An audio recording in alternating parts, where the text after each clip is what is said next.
Yeah, just go ahead and push it all the way that's through. before we put the clasp on. Let's try it. Yeah, ready? And then pick it up, and then, yep, get it away. Need a little bit more. Yeah, and then flip it over. And then I like to kind of take the legs and bend them apart from each other, like 45 degrees or something like that. Yeah, that looks good. And then you go ahead and solder each of those where the pins went onto the board.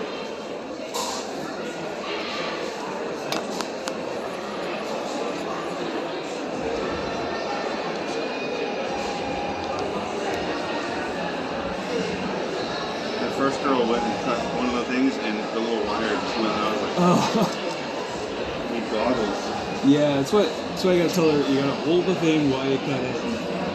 Oh, you looking for something? QR code, it's on the, yeah, right there.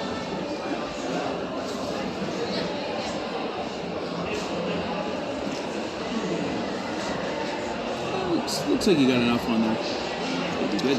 So you can go put the iron back and